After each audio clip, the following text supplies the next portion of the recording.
It's clear that it is love and kindness, in the sight of blindness that it is God's love and the failing brightness that's given us hope and no escape from the crisis. Apocalypse. Chapter 11. The top of the mountain, the saints' true light. The path to Mount Umbra narrowed into a jagged ravine, the air thick with the scent of ozone and ancient stone. The crown fragment, the heart of Baal's desire, pulsed at the summit, visible as a faint violet glow against the obsidian cliffs. But between the seventh Zion and their goal stood an army that defied logic, not just daemons, but the Anunarkra. They were ancient serpentine beings with scales like polished onyx and Eshphenian warriors in armor forged from corrupted crystal. They had converged, drawn by the fragment's call.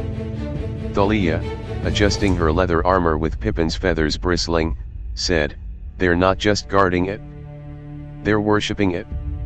Charity, gripping her hammer with white knuckles, said, "Worship won't stop my hammer." Darian, glowing faintly with his cross warm against his chest, replied, "Faith versus fear. That's what this is." The attack began with the roar. Eshphenian phalanxes charging down the ravine, their crystal armor refracting light into blinding shards. Behind them, Anunakra spawners vomited smaller serpentine creatures that slithered over the rocks. Seraphina, unfurling a scroll with flaring sigils, said, "Darian, your elder scroll says the Eshphenian armor weakens at the joints. Target the knees." "On it," Illyra said, already moving with her blade singing. She darted through the phalanx, her martial training evident in every step, fluid, precise, and avoiding strikes by inches. Where she struck, crystal armor cracked, revealing vulnerable flesh beneath. "Hammer of breaking!" Charity shouted, charging the spawners with her hammer raised. Her strikes weren't just powerful, they were calculated. Each blow landed at the base of the spawners' throats, disrupting their venom glands. The smaller serpents writhed, paralyzed. "Ramparts of earth," Illyra said, her palms pressed to the ground, eyes closed. Living stone erupted, forming walls that split the enemy advance. Divide and conquer. The Eshphenians adapted. They began to merge crystal armor fusing with flesh, creating hulking crystal titans that shrugged off Lyra's strikes. The Anunakra spawners evolved too, their venom now corrosive, melting Illyra's stone. Hannah, with her scrolls blazing and voice steady, said, Psalm 46, "God is our refuge and strength." The armor's weak point isn't physical, it's spiritual. The veil's energy flows through them. Disrupt it? Thalia, strumming a dissonant melody with notes clashing with the Titan's hum, sang, "Shatter the dark with a song of light." The music disrupted the veil's frequency, causing the Titan's armor to flicker.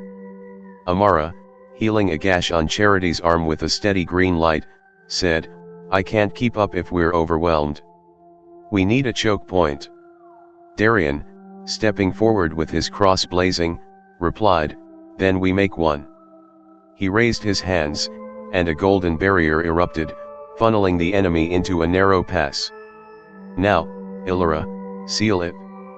Illyra, gritting her teeth with roots and stone surging, said, "Ramparts of faith." The barrier held, trapping the Titans and spawners in a killing zone. The Anunakra revealed their true form, Anunakra overlords, humanoid but with serpentine heads, their eyes glowing with the same violet as the fragment. They spoke, their voices bypassing ears to assault directly at the mind. "You fight with sticks and songs," one hissed. "We wield the veil's power. We are eternal." "Eternal," Charity said, spitting blood and grinning. "I've seen eternal things break." The overlords attacked with Chinook blasts that made the air itself scream. The group staggered, memories of doubt flooded their minds. Thalia heard whispers, "Your music is weak. No one listens." Illyra saw visions, "You left once. You'll leave again." Darian felt the weight of every life he'd taken. Seraphina, clutching her head but standing firm, said, "It's an illusion. The veil preys on fear." Hannah, with her scrolls blazing brighter, said, Jeremiah 17:7 Blessed is the man who trusts in the Lord, whose trust is in him. The words materialized, golden light burning away the mental fog. Darian said to the group, his voice steady, "They're not eternal. They're afraid. Afraid we'll choose something stronger than power."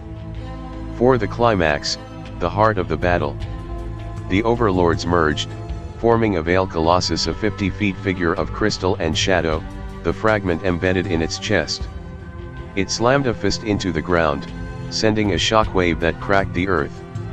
Illyra, her roots straining to hold the barrier, said, "The fragment's power is peaking.